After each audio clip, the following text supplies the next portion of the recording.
Ini alhamdulillah Ustadz sudah bergabung sambil menyiapkan ini Ustadz. Ustadz masih kebalik kameranya Ustadz.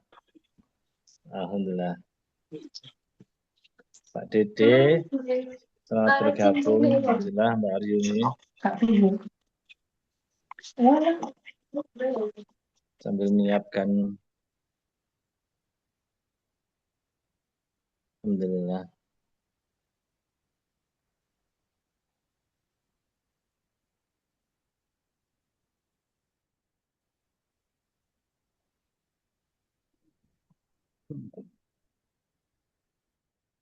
Suara saya cukup jelas, teman-teman semua, para peserta, cukup jelas kan Jelas, Pak. suaranya? Jelas, alhamdulillah. Jelas. Ya, alhamdulillah. Pak Sugeng juga jelas. Adi Astuti. Jelas. Oke. Ustadz, alhamdulillah, assalamualaikum. Waalaikumsalam. Sudah bergabung ya. Tepat pukul 8 Ustadz, saya mulai supaya lebih efektif sambil menunggu teman-teman, saudara-saudara, para saudara kita semuanya bisanya menyusul satu persatu. Alhamdulillah. Saya mulai ya. Bismillahirrahmanirrahim. Assalamualaikum warahmatullahi wabarakatuh. Waalaikumsalam warahmatullahi wabarakatuh. Alhamdulillah, kita panjatkan puji syukur kehadirat Allah Subhanahu wa taala atas segala nikmat yang telah diberikan Allah selama ini. Kita telah diberikan nikmat Islam, nikmat iman, nikmat bisa berbuat. Wa asyhadu anna Muhammadan abduhu wa rasuluh. Ya ayyuhalladzina amanu taqullaha haqqa tuqatih wa la tamutunna illa wa antum muslimun. Ya ayyuhan nasu taqu rabbakumul ladzi khalaqakum min nafsin wahidah wa khalaqa minha zawjaha wa batha minhuma rijalan katsiran wa nisaa'a wattaqullaha alladzi tasaaluna bihi wal arham innallaha kana 'alaikum raqiba. Ya ayyuhalladzina amanu taqullaha wa qulu qawlan sadida yuslih lakum a'malakum wa yaghfir lakum dhunubakum wa may yuti'illaha wa rasulahu faqad faza fawzan 'azima. Amma ba'd, fa inna asdaqal hadithi kitabullah wa khairal hadi hadi Muhammadin sallallahu alaihi wasallam wa syarral umuri muhdatsatuha wa kullu muhdatsatin bid'ah wa kullu bid'atin dhalalah wa kullu dhalalatin finnar. Para jamaah rahimani wa rahimakumullah. Alhamdulillah, segala puji bagi Allah Subhanahu wa taala yang atas limpahan nikmat dan taufiknya kita di malam hari ini dimudahkan oleh Allah untuk bertemu, bertatap muka melalui kajian online di setiap Ahad pekan kedua, insya Allah. Di pertemuan malam hari ini kita akan mengkaji sebuah tema yang berjudul Mizanu Al-Haq. Yang mizan artinya timbangan, al-haq kebenaran, atau barometer kebenaran, tolak ukur kebenaran. Mengapa ini penting kita bahas? Karena kita dapati banyak, tidak sedikit di antara sebagian kaum muslimin yang mereka ini memiliki timbangan kebenaran, tolak ukur kebenaran yang nggak jelas. Sesuatu itu dikatakan benar dengan barometer-barometer, dengan timbangan-timbangan yang sebenarnya itu bukan timbangan kebenaran, tapi dianggap sebagai timbangan kebenaran. Seperti nanti akan kita sebutkan contoh-contohnya. Sebagian orang menimbang kebenaran itu dengan melihat dari sisi jumlahnya misalnya. Oh, kalau ini jumlahnya banyak, maka berarti dia di atas kebenaran. Atau ada yang juga menimbang kebenaran itu dengan kesesuaian dengan hawa nafsu. Oh, kalau ini sesuai, cocok hawa nafsu saya, maka ini yang benar. Atau akal misalnya. Ya, kalau sesuai dengan akal, sesuai dengan logika, masuk akal, maka itu dianggap sebagai nilai kebenaran. Sebaliknya, yang bertentangan dengan akal, maka itu tidak dianggap sebagai nilai kebenaran. Dan masih banyak lagi. Maka perlu bagi seorang muslim untuk memiliki mizan, memiliki timbangan yang hak ini. Agar dia bisa membedakan, dia bisa menimbang mana yang hak dan mana yang batil. Terlebih, di zaman kita sekarang, arus informasi sangat luar biasa. Kita setiap hari dijejali dengan informasi-informasi. Bahkan orang-orang itu berlomba-lomba untuk menyampaikan pendapat-pendapatnya, menyampaikan unek-uneknya. Terlebih ada platform media sosial seperti sekarang, semuanya itu berlagak seperti seakan-akan dia ini yang ahli. Padahal dia nggak memiliki kapasitas keilmuan. Tapi dia berlagak, berbicara, seperti seakan-akan dia memiliki keilmuan, memiliki keahlian tentang apa yang dibicarakan itu. Dan orang-orang banyak yang terpukau. Ya, kita dapati ada konten kreator yang menampakkan diri sebagai seorang ustadz, seorang pendakwah, seorang dai, hanya pintar berretorika saja atau dikemas dengan konten yang bagus. Kameranya bagus, setup-nya bagus. Nah, kayak saya ya, setup-nya mungkin berantakan di belakang ini. Tapi sebagian konten kreator itu bagus setup-nya, rapi.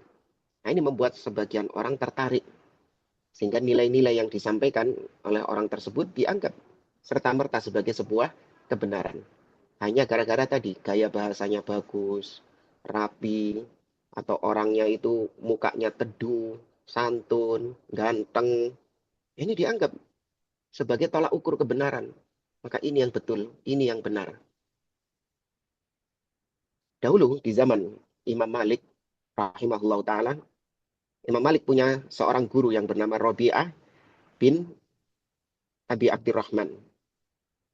Suatu ketika Rabi'ah ini pernah menangis. Ketika ditanya, apa yang membuat engkau menangis? Apakah ada musibah yang menimpa dirimu? Maka beliau mengatakan, la. Kata gurunya Imam Malik ini, Rabi'ah, tidak. Walakin ustuftiya man la ilma lahu.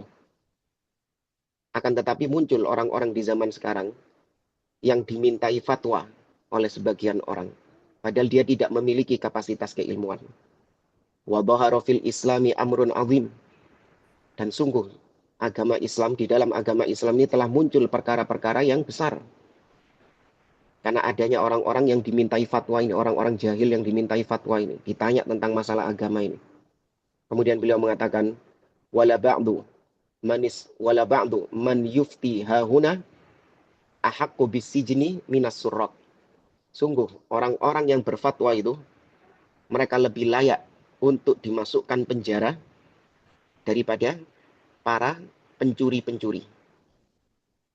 Ya, maka ini ucapan relate di zaman sekarang ini. Ini orang-orang yang berbicara tentang masalah agama tanpa ilmu, maka ini lebih layak untuk dipenjara daripada para pencuri-pencuri, begal, rampok, koruptor sekalipun. Karena kerusakannya lebih besar daripada kerusakannya para pencuri-pencuri itu. Nah, jamaah rahimani wa rahimakumullah, karena kita di zaman sekarang ini arus informasi yang sangat begitu deras, setiap hari kita mendapatkan informasi-informasi yang baru, maka hendaklah kita memiliki timbangan.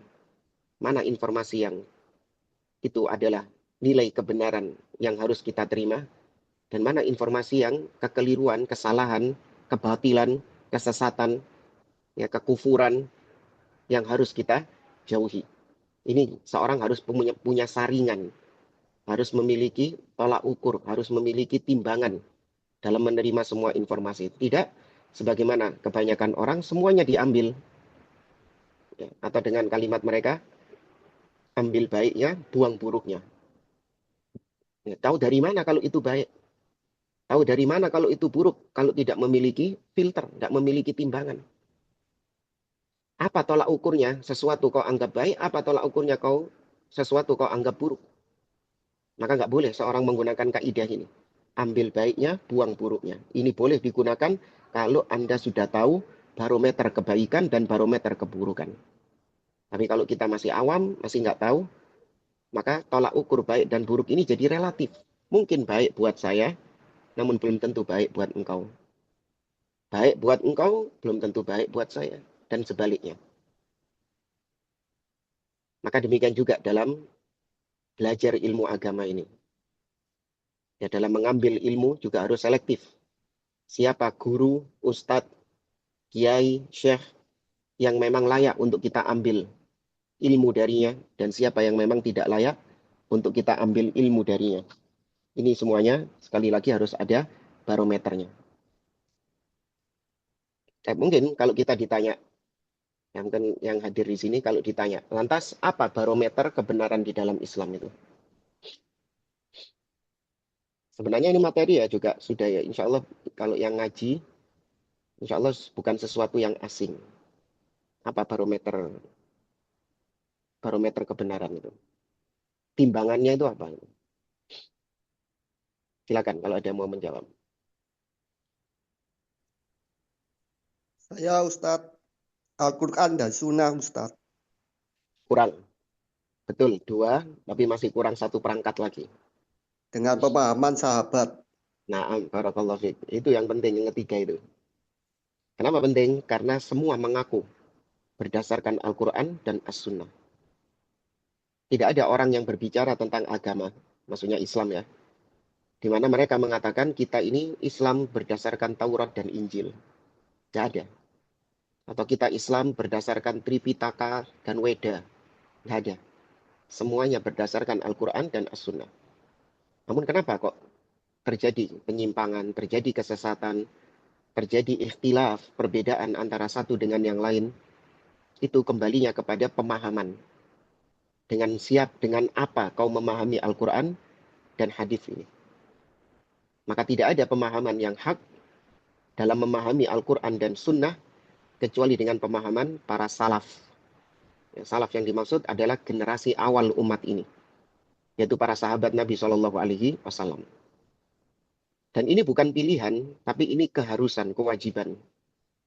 Jangan kemudian mengatakan, oh terserah saya Ustadz, saya memahami Al-Quran ini dengan pemahaman siapa, itu bebas. Saya bisa memahaminya dengan pemahaman saya sendiri, atau memahaminya dengan pemahaman guru saya, atau memahaminya dengan pemahaman masyarakat lingkungan saya, bebas, terserah. Yang penting sama-sama Al-Quran dan Sunnah. Oh tidak.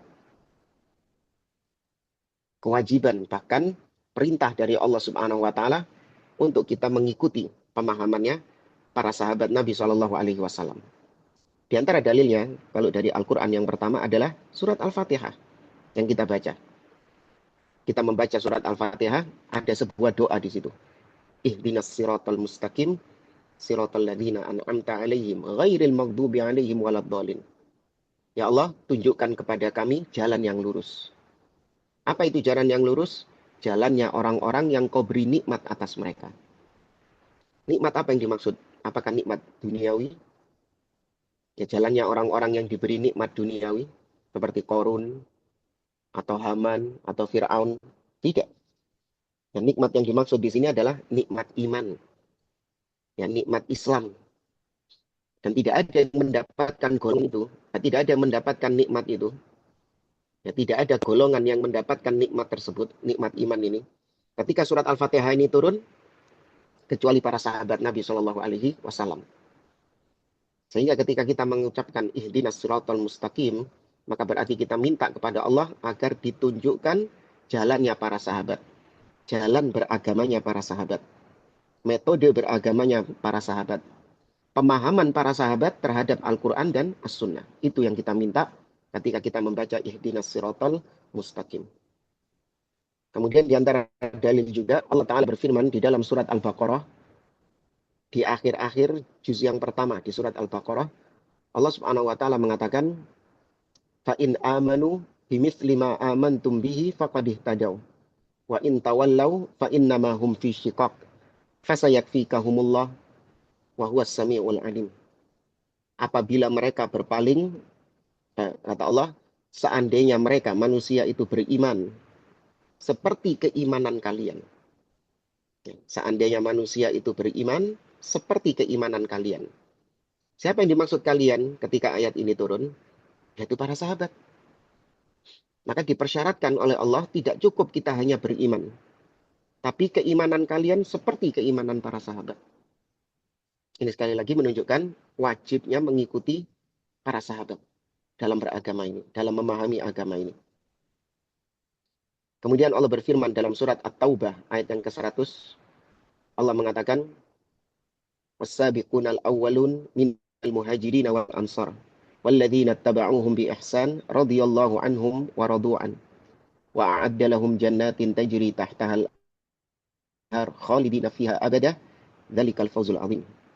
Dan orang-orang yang terdahulu, yang awal-awal kali masuk Islam, baik dari kalangan muhajirin ataupun dari kalangan ansor, itu para sahabat. Dan yang mengikuti mereka dengan baik. Ya kata Allah, walladzina taba'uhum bi ihsan. Radhiyallahu anhum wa radu'an. Allah ridha kepada mereka dan mereka ridha kepada Allah. Dan Allah siapkan bagi mereka ini, yaitu yang mengikuti para sahabat ini, Allah siapkan surga yang mengalir di bawahnya sungai-sungai, mereka kekal di dalamnya selama-lamanya, itulah kemenangan yang besar. Maka kata para ulama, surga itu dipersyaratkan mengikuti pemahaman para sahabat. Tanpa mengikuti pemahaman para sahabat, tidak akan mungkin seorang memasuki surga Allah Subhanahu wa Ta'ala. Karena yang dipersiapkan surga hanya bagi orang-orang yang mengikuti jalannya para sahabat, pemahamannya para sahabat. Kemudian dalam surat An-Nisa, Allah mengancam orang-orang yang mengikuti pemahaman selain pemahamannya para sahabat.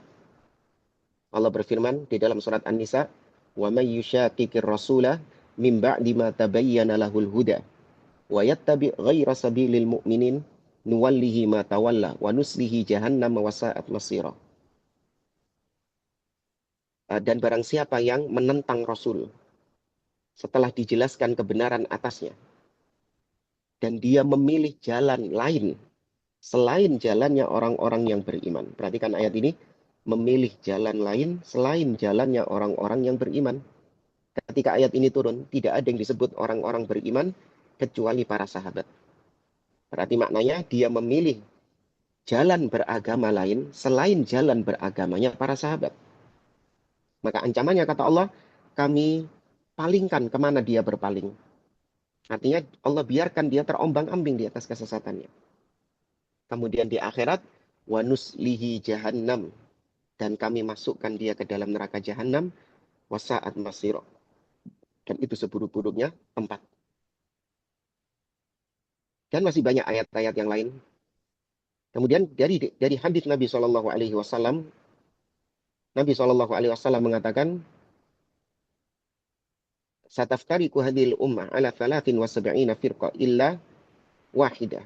Kulluha finnar illa wahidah. Qalu man hiya ya Rasulullah? Ma ana alaihi wa ashabi."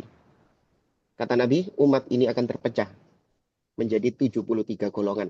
Semuanya terancam neraka kecuali satu saja. Ketika ditanya, siapa yang satu ini, yang selamat ini? Cirinya apa cirinya?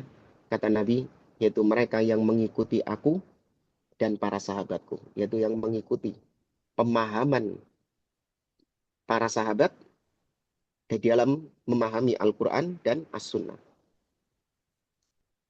Dan masih banyak hadis-hadis yang lain. Kemudian secara logika, kenapa kita mengikuti pemahaman para sahabat? Karena sahabat adalah murid-muridnya langsung Nabi Shallallahu Alaihi Wasallam. Mereka yang dididik langsung oleh Nabi Shallallahu Alaihi Wasallam. Ketika mereka keliru, maka Nabi langsung tegur. Bahkan tidak jarang Allah menurunkan ayat khusus ketika para sahabat berbuat salah. Sehingga ini menunjukkan bahwa pemahaman mereka itu terjamin. Ya, pemahaman para sahabat ini terjamin. Maka yang kita maksud para sahabat adalah ijma mereka, kesepakatan mereka. Bukan individu-individu mereka. Ya, maka perlu dibedakan antara individu sahabat dengan kesepakatan para sahabat. Kalau individu-individu sahabat, pendapat pribadi masing-masing sahabat, maka itu bisa salah. Ya, karena para sahabat tidak maksum individu-individunya. Namun ketika mereka sudah bersepakat di atas satu pendapat tertentu, satu pemahaman tertentu, maka ini pasti benar. Tidak mungkin salah, tidak mungkin keliru. Ya, maka yang kita maksud mengikuti pemahaman para sahabat itu adalah ijma mereka, konsensus mereka. Bukan pendapat pribadi-pribadi mereka. Karena ada pendapat pribadi-pribadi mereka yang keliru, yang salah. Baik. Syekhul Islam Ibnu Taimiyah rahimahullah ta'ala mengatakan dalam majmu' fatwanya, innamal muttaba' fi itsbati ahkamillahi ta'ala kitabullah wa sunnatu rasulihi sallallahu alaihi wasallam was sabilus sabiqina awil awwalin. Sesungguhnya yang kita jadikan sebagai barometer untuk kita ikuti di dalam menetapkan apapun di dalam Islam, dalam menetapkan apapun pada agama Islam ini, maka yang pertama adalah kitabullah yang kita jadikan barometer. Kemudian sunnah Nabi SAW dan jalannya generasi awal umat ini, yaitu pemahaman para sahabat. Kemudian lanjut kata Syekhul Islam, fala yajuzu itsbatu hukmin syar'iyyin biduni hadhil usul tsalatsa la nassan wala istinbatan bihal intaha kalamuhu rahimahullah. Maka tidak boleh seseorang dia itu menetapkan sesuatu di dalam agama ini. Ya, dia menetapkan suatu akidah misalnya, atau dia menetapkan suatu hukum syariat, menetapkan halal atau haram, menetapkan boleh atau tidak, kecuali dengan salah satu dari tiga hal ini, dengan tiga perangkat ini. Ya. Kalau tanpa tiga perangkat ini, tidak boleh hukumnya. Dia menetapkan sesuatu apapun di dalam agama ini.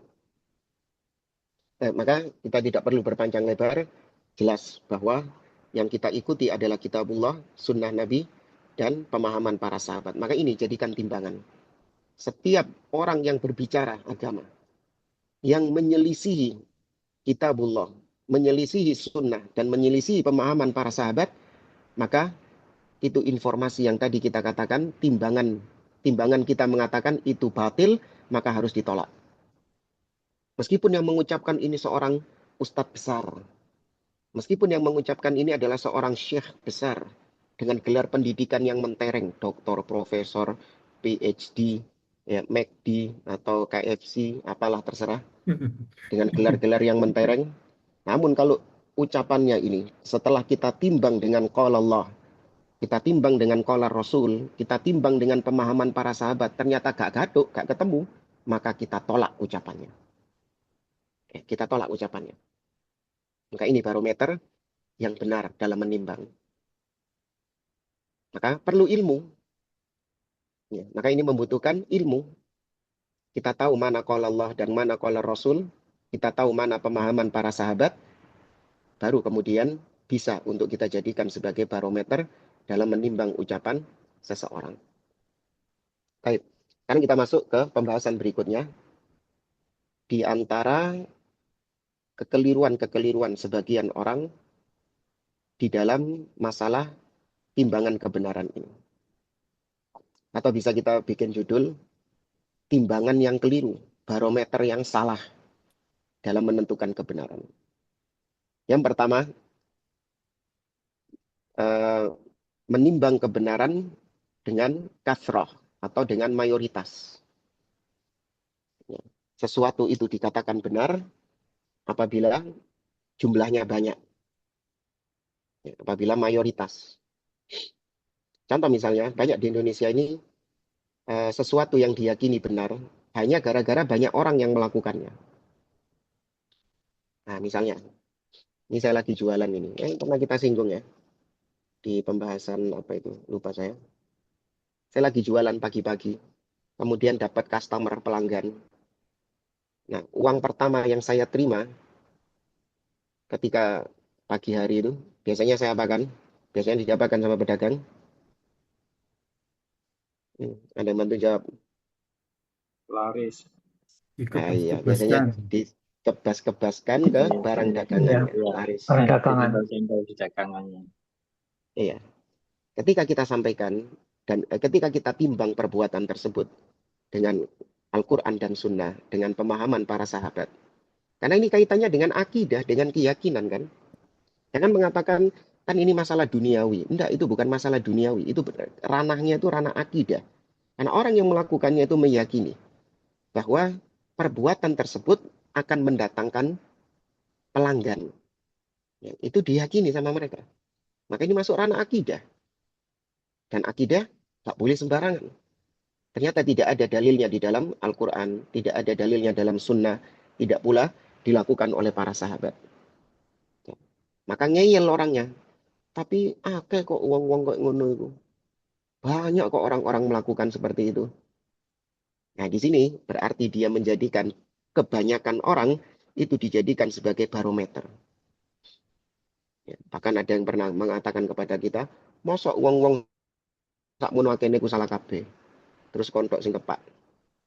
Itu logikanya mereka biasanya demikian. Masa orang-orang yang banyak melakukan perbuatan itu salah semua, terus kau tok yang benar? Ya. Sehingga sebagian orang menggunakan perasaan, iya ya, orang segitu banyak salah semua, masa kita tok yang benar? Jadi sebenarnya bukan kita tok, ya banyak yang benar juga, cuman memang sedikit jika dibandingkan yang banyak tadi. Maka kembali kepada barometer tadi. Iya, kalaupun banyak orang melakukan demikian, tapi kalau itu kekeliruan, bertentangan dengan kitabullah, bertentangan dengan sunnah, bertentangan dengan pemahaman para sahabat, maka itu batil. Tidak boleh kita benarkan. Ya, mayoritas itu sekali lagi tidak menunjukkan kebenaran. Sebaliknya juga minoritas itu juga tidak menunjukkan kebenaran. Jadi kebenaran tidak diukur dari jumlah. Cuman banyaknya itu memang pakai mayoritas.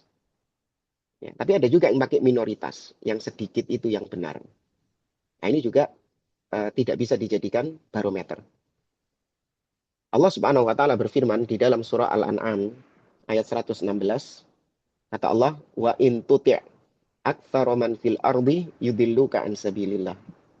Seandainya engkau mengikuti kebanyakan manusia di atas muka bumi ini, maka mereka akan menyesatkanmu dari jalan Allah. Tuh. Di sini Allah mencela mayoritas. Mayoritas manusia justru menyesatkan. Dan berapa banyak ayat-ayat di dalam Al-Quran yang bunyinya seperti itu. Walakinna aktsaran nasi la yashkurun, walakinna aktsarahum la ya'lamun, ya, wa katsirun minhum fasiqun. Akan tetapi kebanyakan manusia tidak bersyukur, kebanyakan manusia tidak berilmu, ya kebanyakan banyak di antara mereka wa katsirun minhum fasikun, kebanyakan mereka itu fasik. Allah banyak menyatakan bahwa mayoritas itu tidak di atas kebenaran. Lantas, kok bisa kemudian dijadikan sebagai barometer kebenaran itu? Ya, maka demikian juga ketika menimbang seorang dai, seorang ustadz. Seorang ustadz itu terkadang dianggap sebagai ustadz yang di atas kebenaran, dilihat dari jumlah jamaahnya, jumlah followersnya, jumlah subscribersnya, jumlah viewersnya. Ini piro viewersnya ini? 45. 45. Ya, Itu kalau nyimak semua ya, wallahu a'lam. insya Allah Ya, Pak semua Ustaz. biasanya mah. Hmm. Baik, 45. Wah, ini berarti ustadznya ini nggak di atas kebenaran. Tapi coba kalau ada ustadz yang kalau kajian ini bukan 45 orang, tapi 45.000 misalnya. Ya, yang hadir di kajian online ini 45.000 viewersnya. Atau 45 juta. Ya, kalau kajian di masjid, beludak masjidnya. Parkiran penuh. Ya, jamaahnya beludak. Bikin embong macet. Jalan-jalan macet. Gara-gara ada kajiannya Ustadz Fulan ini. Serta-merta orang-orang kemudian menganggap bahwa Ustadz Fulan ini di atas kebenaran karena jamaah kajiannya banyak. Dari mana tolak ukur demikian? Padahal para nabi dan rasul, di antara mereka ini, bahkan banyak di antara mereka ini pengikutnya minoritas. Yang beriman kepada para nabi dan rasul, itu manusia-manusia yang sedikit jumlahnya. Kebanyakan mereka tidak beriman kepada para nabi dan rasul. Allah Subhanahu wa taala menceritakan misalnya dalam surat Hud tentang kisah Nabi Nuh alaihi salam. Nabi Nuh yang dakwahnya itu 950 tahun. Bukan usianya Nabi Nuh ini. Dakwahnya, usia dakwahnya 950 tahun.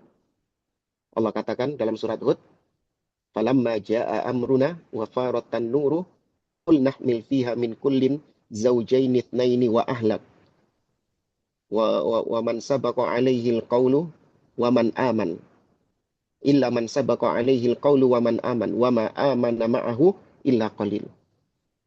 Kata Allah, dan ketika datang perkara kami, yaitu banjir di zaman Nabi Nuh, sehingga tungku-tungku, kompor-kompor itu bukannya mengeluarkan api, justru mengeluarkan air ketika datang banjir besar itu. Maka ketika itu datang, Allah memerintahkan kepada Nabi Nuh untuk mengangkut masing-masing satu pasang. Dari hewan-hewan diangkut satu pasang. dan orang-orang yang beriman bersamamu. Ya, orang-orang yang beriman bersama Nabi Nuh. Allah katakan di penutup ayat tadi, dan tidaklah yang beriman bersama Nabi Nuh illa qalil, kecuali sedikit. Berarti mayoritasnya tenggelam. Maka apakah ada yang berani mengatakan Nabi Nuh ini salah di atas kesalahan karena pengikutnya sedikit? Siapa yang berani berucap demikian? Alhamdulillah. Kemudian juga hadis di mana Nabi Shallallahu Alaihi Wasallam menceritakan ketika di padang mahsyar kelak, beliau ditampakkan suasana di padang mahsyar. Kemudian beliau mengatakan, Ra'aitun nabiyya wa ma'ahu ar-rahtu. Aku melihat ada seorang nabi yang bersama pengikutnya. Jadi masing-masing nabi akan dikumpulkan di padang mahsyar kelak bersama pengikut-pengikutnya, orang-orang yang beriman. Semoga Allah Azza wa Jalla mengumpulkan kita di belakang Nabi Shallallahu Alaihi Wasallam. Nah, tiap-tiap nabi dikumpulkan bersama orang-orang yang beriman bersama beliau. Nah, Nabi Muhammad Shallallahu Alaihi Wasallam ketika di padang mahsyar melihat ada seorang nabi yang berdiri, di belakangnya itu ada pengikutnya sekitar antara 3 sampai 9 orang. Sedikit, antara 3 sampai 9 orang. Kemudian ada lagi nabi, wa ra'aitun nabiyya wa ma'ahu rajulun wa rajulan. Ada juga seorang nabi yang pengikutnya itu 1 orang dan ada juga pengikutnya 2 orang. Dan yang lebih ngenes lagi, beliau mengatakan, wa ra'aitun nabiyya wa laisa ma'ahu ahad. Kata beliau, dan aku melihat seorang nabi tidak memiliki pengikut sama sekali. Beliau berdiri seorang diri. Tidak memiliki pengikut sama sekali. Alias semua umatnya, semua kaumnya mengkufuri nabi tersebut. Beliau nggak menyebutkan nabi siapa. Cuman ada di antara nabi-nabiullah yang tidak memiliki pengikut sama sekali. Maka apakah nabi ini dikatakan nabi yang sesat? Nabi yang salah? Karena dia nggak punya pengikut? Karena dia minoritas? Tidak memiliki pengikut, bukan minoritas lagi. Nihil. Atau ada juga mengatakan ini nabi yang gagal dalam dakwahnya. Tidak. Tidak ada nabi yang gagal. Karena kesuksesan seorang nabi tidak diukur dari banyaknya pengikut. Tapi kesuksesan seorang nabi diukur dari kesesuaiannya dalam menyampaikan wahyu itu. Jujurnya dalam menyampaikan wahyu itu. Allah bilang A, dia sampaikan A juga. Tidak dia sembunyikan wahyu Allah ini. Apapun resikonya, disukai ataupun dibenci, tetap dia sampaikan. Maka inilah teladan para dai-dai harusnya. Para nabi dan rasul itu harusnya dijadikan sebagai teladan, suri tauladan bagi ustadz-ustadz sekarang ini. Agar mereka menyampaikan saja apa yang memang Allah wajibkan untuk disampaikan, terutama yang berkaitan dengan tauhid. Karena ini adalah perkara yang paling penting di dalam agama ini. Namun sebagian dai, sebagian ustadz nggak mau menyampaikan tauhid ini. Atau kalaupun disampaikan ya cuman sekedarnya sajalah, kulit-kulitnya sajalah. Nggak usah sampai terlalu dalam mengkaji tentang masalah tauhid ini. Kenapa? Takut kehilangan followers. Takut kehilangan jamaah. Takut kehilangan pengikut. Alhamdulillah. Nabi dan Rasul berdakwah tidak mencari ridho manusia. Mereka berdakwah mencari ridho Allah Subhanahu wa Ta'ala. Jamaah rahimani wa rahimakumullah. Di antara bukti ya. Jadi kalau ada orang-orang yang masih menjadikan mayoritas sebagai tolak ukur kebenaran, coba tanyakan kepada dia. Coba kalau sekarang dihitung-hitung ya. Manusia itu lebih banyak mana mayoritasnya? Muslim atau non-muslim? Tanyakan itu saja. Kira-kira apa jawabannya? Manusia itu Muslim. Non-Muslim. Muslim mayoritasnya. Ya muslim lah. Seluruh dunia. Seluruh dunia. Seluruh dunia non-Muslim, Ustaz. Muslim. Ada khilaf di antara jamaah itu. Tapi wallahu a'lam, yang mayoritas non-Muslim. Ya, Nasrani yang paling banyak pengikutnya, followersnya. Nah, meskipun itu pun juga ya debatable lah. Ya, kenapa debatable? Karena Nasrani ini tergabung dari Katolik, dari Protestan, terus dari ada aliran-aliran yang lain. Tetapi ala kulihal, kita nggak memungkiri kalau memang orang-orang kafir itu banyak jumlah mayoritas. Apalagi kalau berbicara di satu negeri tertentu. Ini tadi kita bicara dalam skup seluruh dunia. Kalau Anda ditanya di negara mana ya? Vatikan, Vatikan. Kalau di Vatikan mayoritasnya apa? Katolik. Katolik. Ya. Muslimnya wallahu alam ada apa enggak? Kalaupun ada ya mungkin ya, dihitung jari. Wallahu alam juga kalau masjid kok. Tapi apakah kemudian yang dijadikan barometer itu adalah mayoritas? Apakah berarti Katolik itu benar? Agamanya benar? Ya, tentu ini tolak ukur yang sekali lagi rusak. Ya, kalau dijadikan mayoritas itu adalah barometer kebenaran, maka agama ini fluktuatif, berubah-berubah. Karena mayoritas itu terkadang berubah mengikuti perubahan manusia. Sekarang mungkin orang-orang kafir mayoritas. Cuma nanti Nasrani mayoritas. Mungkin saja berapa tahun ke depan menurun jumlah Nasrani, Yahudinya yang semakin banyak. Atau nanti mungkin yang semakin banyak Hindunya, Budanya. Sehingga tolak ukur kebenaran fluktuatif, naik turun. Ya, padahal kebenaran itu tetap tidak berubah dengan perubahan yang terjadi.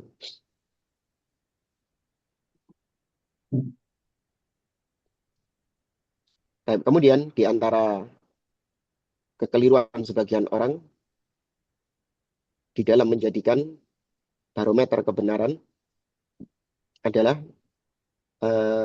tradisi.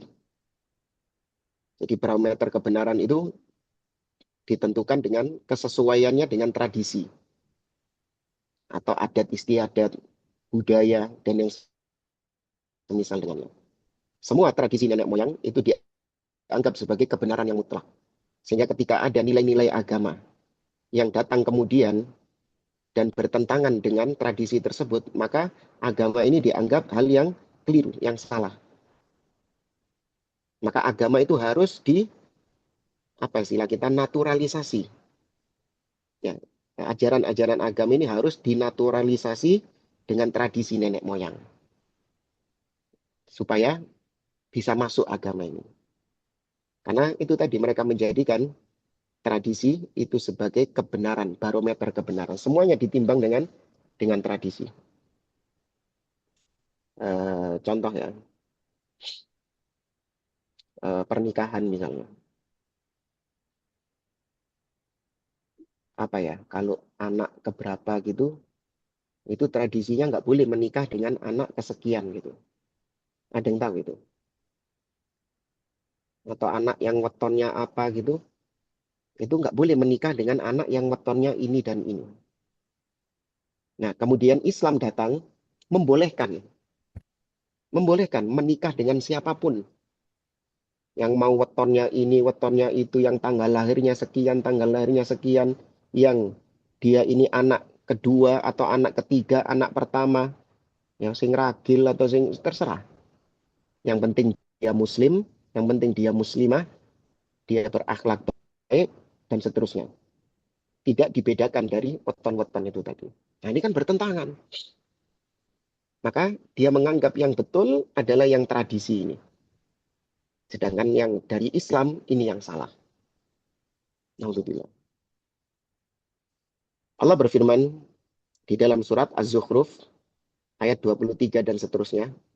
Allah mengatakan wa kadzalika ma arsalna min qablika fi qaryatin min nadhirin illa qala mutrafuha inna wajadna aba'ana ala ummatin wa inna ala atharihim muqtadun. Kata Allah, demikianlah, tidaklah kami mengutus seorang nabi sebelum engkau kepada suatu negeri, ya kami utus seorang pemberi peringatan kepada negeri tersebut, kecuali orang-orang yang istilahnya tokoh-tokohnya mereka itu mengatakan, kami mendapati nenek-nenek moyang kami berada di atas suatu tradisi. Maka kami sekarang hanya sebatas menjalankan, mengikuti tradisi tersebut. Jadi setiap nabi yang diutus ditolak.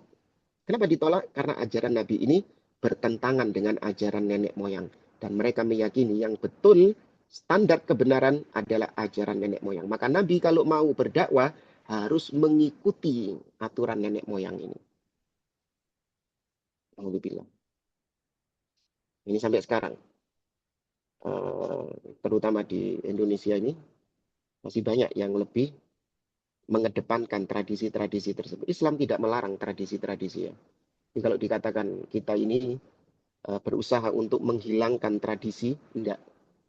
Kita hanya menghilangkan, menjauhkan kaum muslimin dari tradisi-tradisi yang memang bertentangan dengan Islam. Karena barometernya Islamnya, bukan tradisinya. Ya, barometer adalah keislamannya ini, bukan tradisinya. Kenapa demikian? Karena nenek moyang kita, yang kita ikuti tradisi mereka, apakah menjamin nenek moyang kita ini di atas kebenaran? Nenek moyang kita juga bukan nabi, nenek moyang kita bukan rasul, nggak ada jaminan dari Allah kalau nenek moyang kita ini adalah orang-orang yang memang sudah dipastikan kebenaran, sehingga tradisi-tradisi mereka kita ikuti. Beda sama nabi, beda sama rasul, peninggalan nabi, peninggalan rasul, ajaran mereka ini sudah dijamin oleh Allah Subhanahu wa taala bahwasanya mereka yang di atas kebenaran. Maka kita mengikuti para nabi dan rasul ini.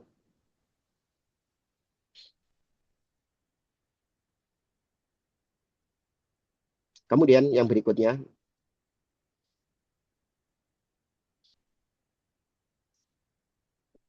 di antara barometer sebagian orang dalam menentukan benar atau salah adalah kesuksesan atau kekayaan. Lihat bulan itu, hartanya banyak. Berarti dia ini benar. Lihat bulan itu, miskin dia itu. Berarti dia itu salah. Ya, jadi menjadikan harta atau kekayaan sebagai barometer. Atau contoh gini jamaah. Bahkan terkadang kita sendiri juga seperti itu. Ketika kita ini ketika kita ini punya pola hidup, nah kita memiliki pola hidup, masing-masing memiliki pola hidup.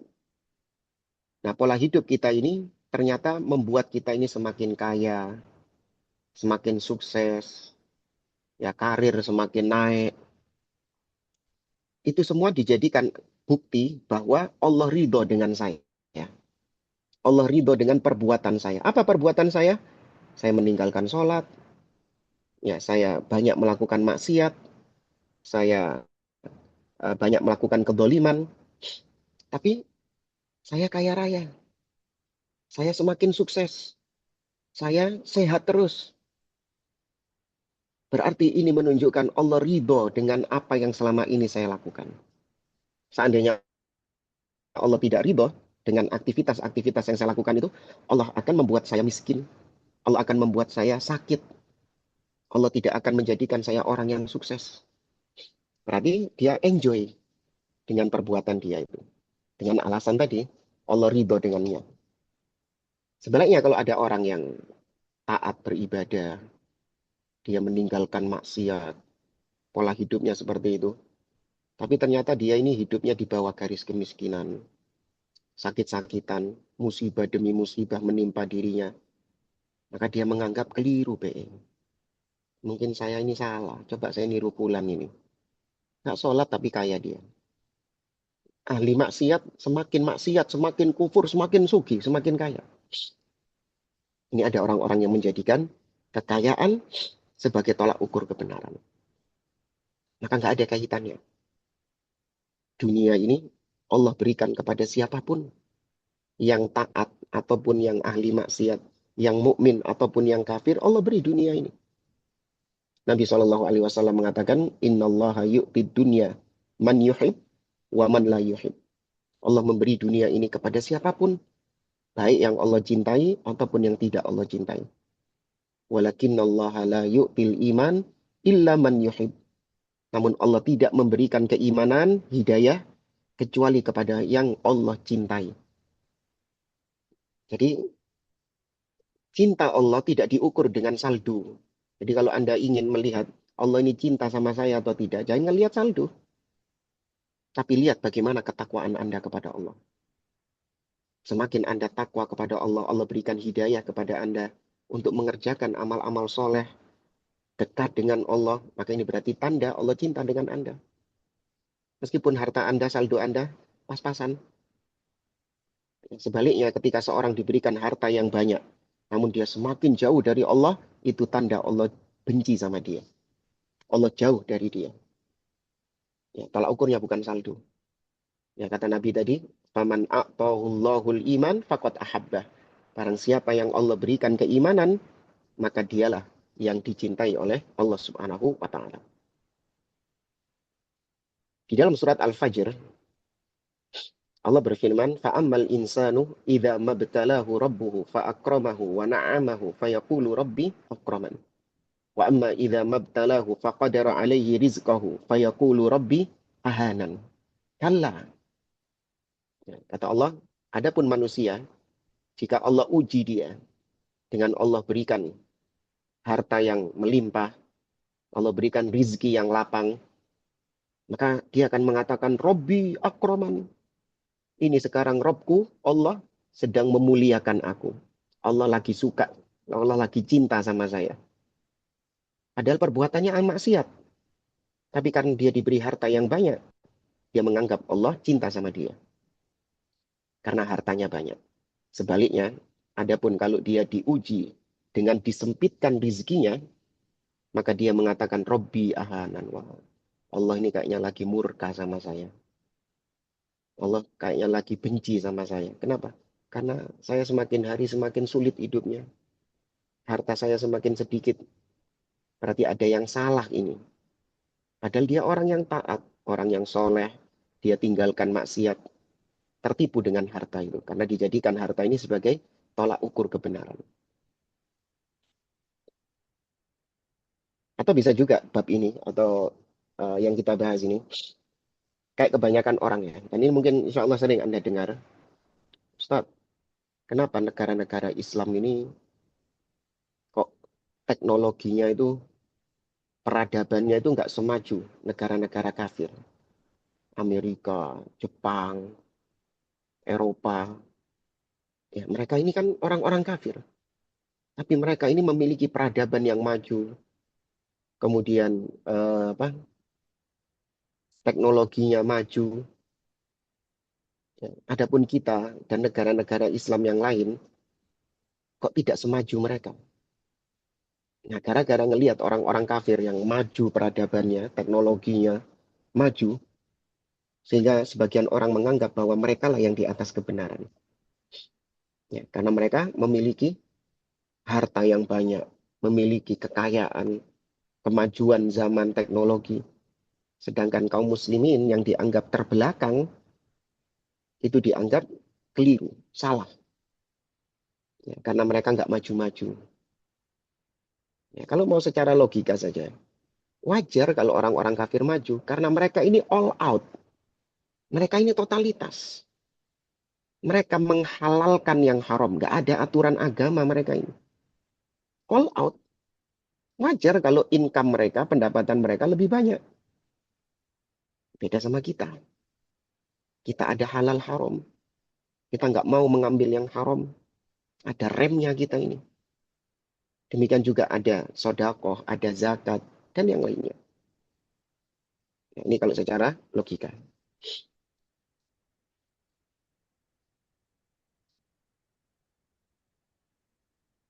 Baik, jamaah rahimani wa rahimakumullah. Sebenarnya masih banyak berkaitan dengan menjadikan kekayaan dan kemiskinan ini sebagai tolak ukur ya. Sampai-sampai dahulu orang-orang Quraisy itu, pembesar-pembesar Quraisy, mereka mau beriman kepada Nabi dengan syarat Nabi mengusir orang-orang miskin. Ya, Nabi mengusir orang-orang miskin itu. Kenapa demikian? Karena mereka nggak mau jadi satu majelis dengan orang-orang miskin. Nah, Nabi Shallallahu Alaihi Wasallam hampir-hampir saja ikut permintaannya orang-orang kafir ini untuk menyingkirkan orang-orang miskin, sahabat-sahabatnya yang miskin. Kenapa? Karena tadi mereka menganggap supaya Nabi ini dianggap benar, maka Nabi harus menggait orang-orang kaya supaya dakwahnya itu benar, betul. Sedangkan kalau sahabatnya Nabi yang menerima dakwah Nabi ini adalah orang-orang miskin, Bilal, Ibnu Mas'ud, ya, penggembala kambing, budak, maka orang-orang akan mengecap dakwah Nabi ini adalah sesat, batil. Karena pengikutnya orang-orang miskin. Dan ini menimpa sampai zaman sekarang, Masya Allah Muslim. Kita dapat di sebagian orang itu menganggap kalau kajian yang datang orang-orang kaya, orang-orang berduit, oh ini ustadz yang betul ini. Lihat kajiannya mewah di hotel berbintang dengan fasilitas yang megah. Yang datang pejabat fulan, yang punya perusahaan fulan, yang megang ini, megang itu. Ini bukan sembarang ustadz, ini ustadz yang benar ini. Sebaliknya kalau ada ustadz-ustadz kampung yang ngajar anak-anak TPQ, TPA, atau mungkin ya, mengajar kepada orang-orang yang miskin, nggak berduit, yang datang itu mungkin tukang becak, tukang tambal ban, ya, yang datang itu penjual somai misalnya. Nah, ini dianggap dipandang sebelah mata. Bahkan dianggap ini nggak di atas kebenaran. Karena seandainya dia itu benar, tentu yang ngaji sama dia, yang datang ke majelis kajiannya adalah orang-orang kaya. Maka di antara bukti kalau dia ini nggak betul, kajiannya cuma didengi sama orang-orang miskin. Maka uh, berputar apa yang dulu terjadi di zaman Nabi, terjadi di zaman sekarang. Anggapan-anggapan demikian. Tolak ukur yang batil. Padahal baik yang ustadz yang kajiannya orang-orang kaya atau ustadz yang kajiannya orang-orang miskin tadi. Tetap diukur lagi dengan kesesuaiannya dengan qala Allah dan qala Rasul. Nggak mesti yang pengajiannya orang miskin tadi, nggak pasti juga ustadznya betul. Dan sama juga yang pengajiannya orang kaya tadi belum tentu juga ustadznya salah. Tadi kembali kepada pembahasan kita yang pertama, tolak ukurnya tetap qala Allah dan qala Rasul. Bukan ngelihat pengikutnya. Ya, bukan ngelihat pengikutnya. Tapi karena waktunya sudah masuk sesi tanya jawab, kita cukupkan sampai di sini. Sebenarnya masih banyak ya tolak ukur yang lain. Ya, mungkin di bulan depan masih bisa berlanjut dengan judul yang sama. Bagaimana? Ya, nggak masalah. Coba nanti kita ini ya, karena bulan depan ini kita ada agenda. Insya Allah kita kedatangan Syekh Abdul Malik Ramadhani, seorang ulama dari Madinah, dan kebetulan Ana juga salah satu yang mendampingi beliau. Jadi nanti ini aja apa namanya dikonfirmasi lagi. Ya, baik. Wallahu a'lam. Untuk para sedulur pengikut taklim, ada yang ingin ditanyakan kepada Ustadz berkaitan dengan tolak ukur kebenaran, barometer kebenaran. Monggo, silakan kami persilakan menyebutkan namanya. Mic-nya bisa di open.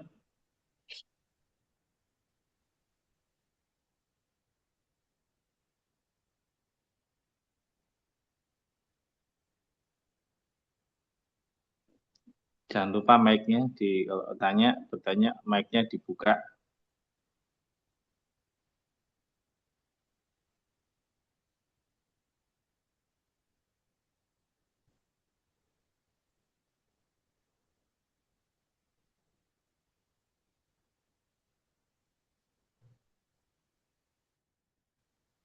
Gimana? Ada yang bertanya? Ustaz, Ikhwan dan Akhwat, para sedulur, mumpung waktunya masih ada. Kalau nggak ada, dari saya, Mas Nur. Oh, baik. Silakan, Pak Adam. Iya, Ustadz, mohon penjelasan lebih detail mengenai mengapa kondisi di negara-negara Muslim itu teknologi dan ilmu pengetahuannya itu tidak maju dibanding dengan negara-negara yang non-Muslim.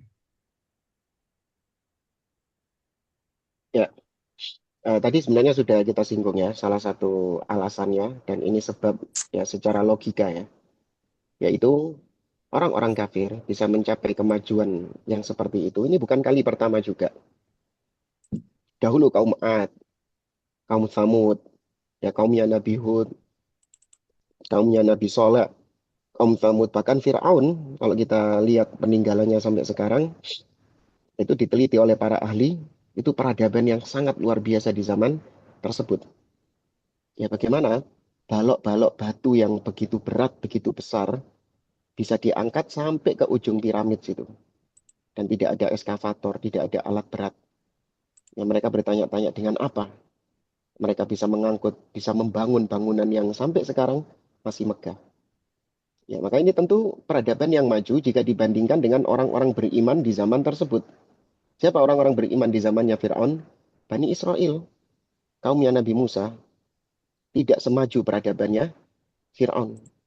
Ya, Bani Israel di zamannya Nabi Musa, di zamannya Fir'aun. Jadi apa mereka? Bani Israel itu dulu di Mesir jadi apa? Hmm, budak, Jadi bukan? budak. Iya, jadi budak, betul. Mereka jadi budak. Ya, Di tapi situ mereka beriman. Ya, Fir'aunnya yang kafir. Jadi ini bukan kali pertama kalau di zaman sekarang orang kafir maju, Amerika, Eropa, sudah ada sejak dulu. Cina, Jepang. Dari dulu. Ini memang sudah perkara yang tidak mengherankan dan dari dulu.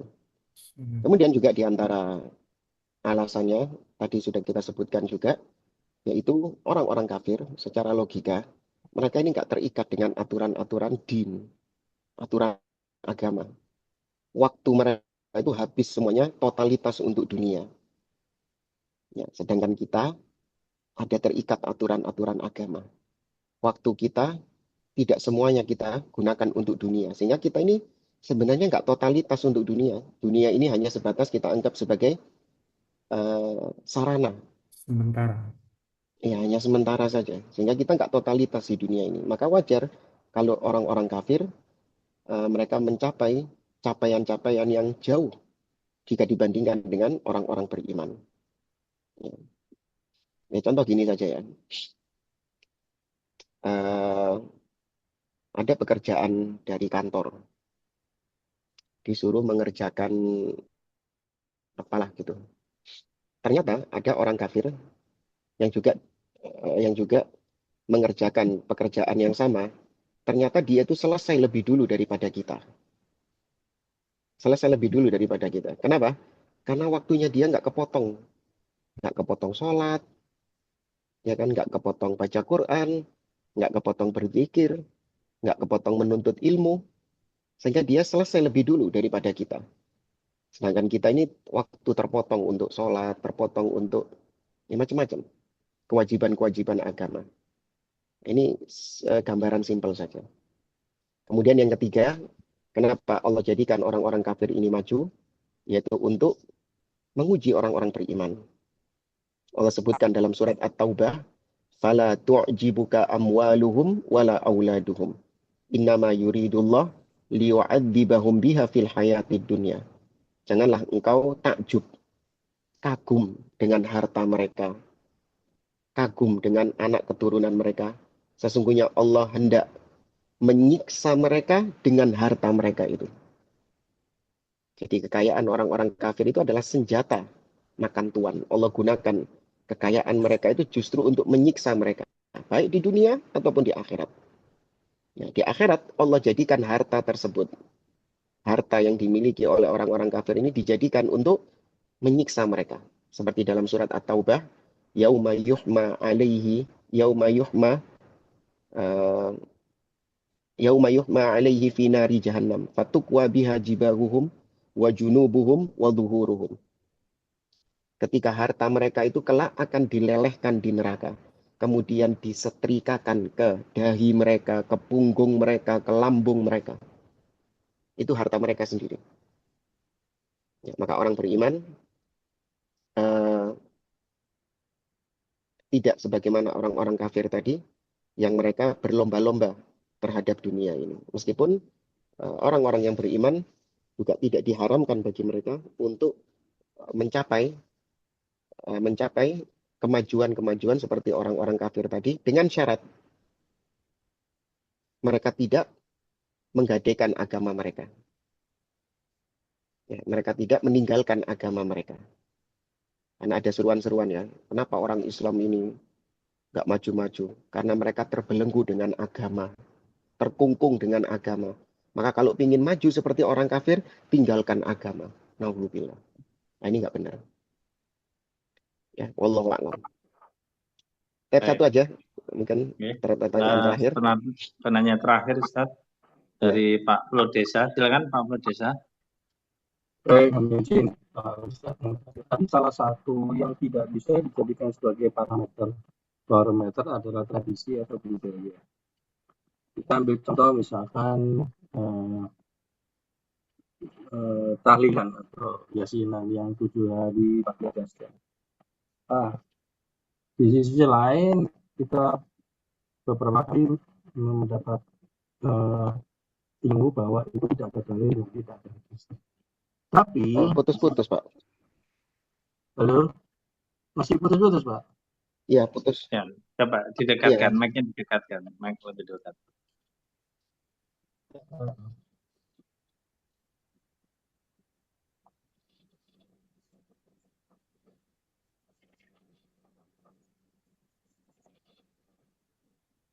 Hilang malahan. Pak, pakai mic. Oh.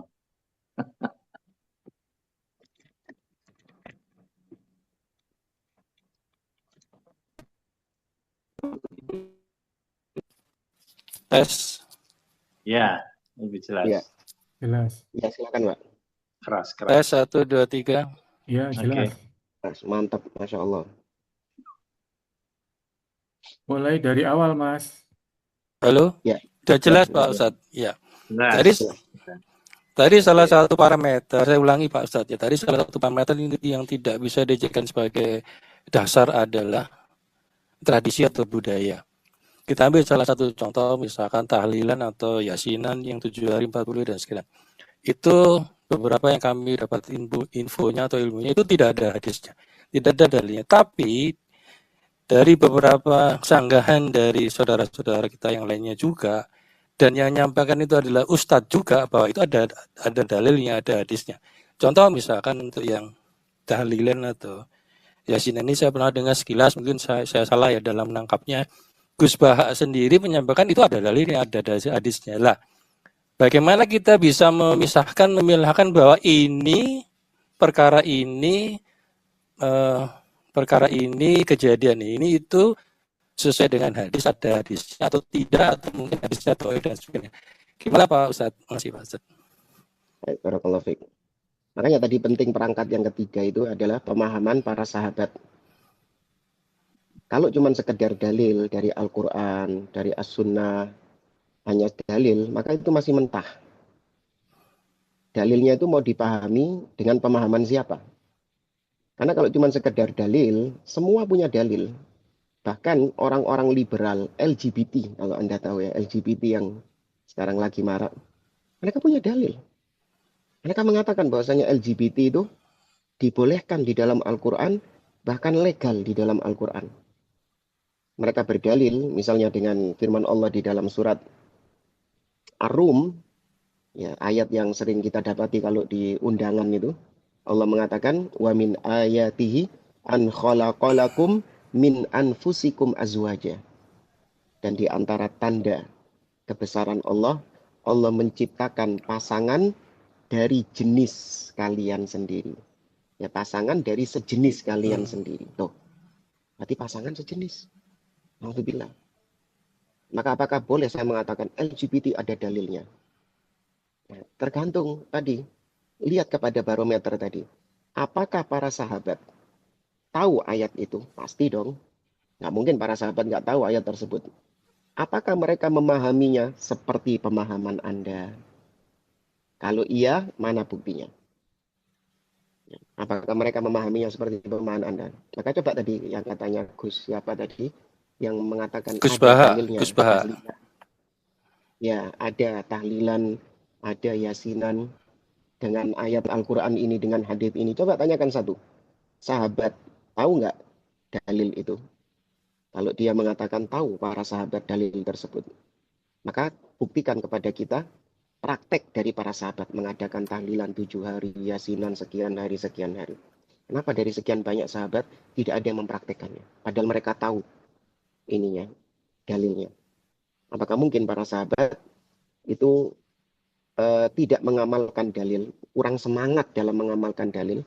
Lebih semangat orang-orang di zaman sekarang yang mengamalkan dalil? Maka tentu jawabannya tidak. Para sahabat adalah orang-orang yang paling semangat dalam mengamalkan Al-Quran dan Sunnah. Namun kita tidak mendapati mereka memperingati hari kematian. Padahal orang mati di zaman mereka itu bukan 1, 2, banyak. Banyak orang mati. Bahkan Nabi SAW sendiri ditinggal mati oleh orang-orang tercintanya. Khadijah, kemudian putri beliau Ruqayyah, suaminya Utsman. Ya, demikian juga Ummu Kulthum, suaminya Utsman juga meninggal ketika Nabi masih hidup. Ya, kemudian putra beliau Abdullah, Ibrahim, ya Al-Qasim, ya Zainab putri beliau, dan belum lagi sahabat-sahabat yang gugur di medan-medan pertempuran, perang Uhud, perang Badar, perang Khandaq, dan yang lainnya banyak. Tapi tidak ada satupun mereka melakukan peringatan kematian seperti itu. Why? Padahal ada dalilnya. Ini pertanyaan besar ini. Kenapa? Padahal ada dalilnya. Kenapa nggak mereka lakukan? Apakah orang-orang sekarang lebih paham dalil daripada mereka? Daripada Nabi dan para sahabat? Naudzubillah. Maka inilah perlunya kita barometer tadi. Karena sekali lagi kalau cuma sekedar Al-Quran dan Sunnah, itu seperti karet. Ya, seperti karet yang bisa ditarik-tarik kemanapun. Anda mau membuat kesesatan apa? Ayo tak bikinkan dalilnya sama saya. Tak comotkan dalilnya. Mau pengen apa Anda? Tak golek no, tak carikan dalilnya. Gampang. Setiap kesesatan, setiap penyimpangan pasti menggunakan dalil Al-Quran dan As-Sunnah. Nggak mungkin kosongan. Nek kosongan nggak payu. Pasti ada dalilnya dari Al-Quran dan As-Sunnah. Makanya perlu diikat dengan tadi, dengan pemahaman para sahabat. Karena kalau ditanya, sahabat kayak gitu nggak pemahamannya? Kalau iya, mana buktinya? Ya, ternyata tidak. Ya. Mungkin itu, Pak, yang tanya tadi. Wallahu a'lam. Jelas ya? Jelas. Satu lagi Pak Ustadz. Tadi kan bagaimana menurut pemahaman sahabat itu diartikan dimanai bahwa apakah sahabat melakukan atau tidak gitu ya Pak Ustadz ya. Nah, kemudian batasannya sahabat itu sampai sejauh mana ya? Apakah juga yang hidup di masa Rasul saja atau setelah itu juga bisa dikatakan sebagai sahabat? Masih sahabat itu adalah yang berjumpa dengan Nabi SAW ketika Nabi masih hidup ya. Kalau berjumpa lewat mimpi apa enggak? Tapi ketika Nabi masih hidup, pernah bertemu dengan Nabi, meskipun cuma 1 kali seumur hidup. Kemudian beriman kepada Nabi, dan mati di atas keimanan. Maka 3 inilah yang disebut sebagai sahabat. 3 syarat ini. Bertemu Nabi, beriman kepada Nabi, dan mati di atas keimanan. Ya, selain itu, kalau tidak ada 3 syarat ini, maka tidak dikatakan sahabat. Abu Jahal ketemu Nabi, Bendino ketemu Nabi, tapi tidak dikatakan sahabat karena tidak beriman kepada Nabi. Kemudian seperti Raja Najasyi, ya Raja Najasyi, Raja Habasyah, beriman di masa Nabi, satu zaman dengan Nabi, tapi Nabi di Madinah, Nabi di Mekah, Raja Najasyi di Habasyah, Ethiopia. Tapi seumur hidupnya, Raja Najasyi nggak pernah ketemu Nabi SAW. Hanya ketemu sebagian sahabat Nabi, seperti Ja'far bin Abi Thalib, Utsman bin Affan, dan yang lainnya. Tapi ketemu Nabi nggak pernah. Maka para ulama tidak mengategorikan dia sebagai sahabat. Karena tadi nggak pernah ketemu Nabi. Maka pemahaman mereka ini yang kita ikuti. Kita ikuti pemahaman para sahabat yang kita sebutkan tadi syarat-syaratnya. Ya, mungkin gitu Pak ya. Wallahu a'lam bishawab. Masih Pak Ustadz. Saya cukupkan sampai di sini. Jazakumullahu khairan. Saya kembalikan kepada moderator. Barakallahu fikum. Assalamualaikum warahmatullahi wabarakatuh. Waalaikumsalam warahmatullahi Alhamdulillah, wabarakatuh. malam ini telah mendapatkan Waalaikumsalam warahmatullahi wabarakatuh. kebenaran. Saya ucapkan terima kasih kepada Ustadz Umar Baladrah dan seluruh jamaah yang mengikuti taklim malam ini. Saya mohon Ustadz untuk ditutup dengan doa kafaratul majelis dan kita langsung menutup layar ini karena sudah malam dan kita butuh istirahat. Terima kasih Ustadz, monggo tafadhol. Kita akhiri majelis kita. Subhanakallahumma rabbana wa bihamdik. Asyhadu an la ilaha illa anta astaghfiruka wa atubu ilaik. Wassallallahu ala nabiyyina Muhammad wa ala alihi wa sahbihi ajma'in. Wa akhiru da'wana anil hamdulillahi rabbil alamin. Wassalamualaikum warahmatullahi wabarakatuh. Waalaikumsalam warahmatullahi wabarakatuh. Waalaikumsalam warahmatullahi wabarakatuh. Terima kasih Pak Januar Al-Falak, Pak Tia, Mbak Adia Suti, Mbak Ari Taufik. Alhamdulillah malam ini kita nih monggo siapa yang teman-teman mau ngobrol silahkan. Ya. Benar. Ya. Oh, nggak ada kuis ya? Kuis. Biasanya Ustadz di pertengahan tanya, menanyakan terus minta open mic. Jadi bukan kuis. Tadi Ustadz sudah tanya berapa kali. Jadi bukan di akhir. Bukan di akhir. Jadi gitu. Mas Lambang, terima kasih. Pak Gamal, terima kasih. Mbak Feni, Dr. Kiki, terima kasih. Mas Dede, Mas Ari Taufik, Mbak Andriani, Pak Jabal, Pak Periko, Ibu Ati, Mbak Ida Fitria, Mas Yusuf dari Lombok, Mas Lambang Jakarta, Pak Mida, Mbak Ninis, terima kasih menyempatkan.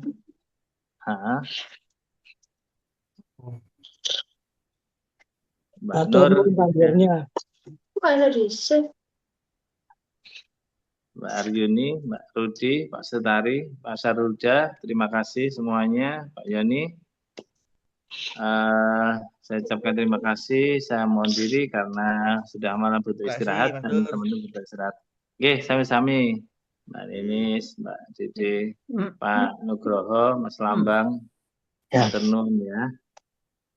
Saya Mas Nur, Adi. Terima kasih semuanya. Assalamualaikum. Aturun, Pak Nur, izin pamit. Assalamualaikum. Mas Erik, Mas Ternun. Saya Pak Erik cepat sembuh ya. Pak Erik Noviantara cepat sembuh. Semoga cepat beraktivitas kembali. Apa Erik? Flu, kurang enak body. Flu apa flu? Lu sehat, Rik.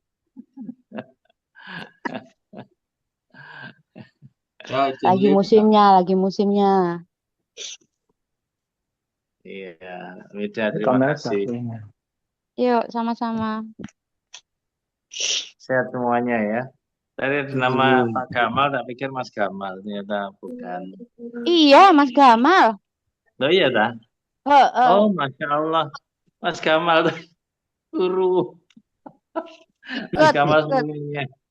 Bener, aku tadi pangling itu kok namanya mirip saminya Mida. Ternyata Mas Gamal beneran pakai baju Betawi. Masya Allah. Iya, itu. Nah, pamit dulu semuanya. Oke, ya, makasih ya semuanya. Mas Nur.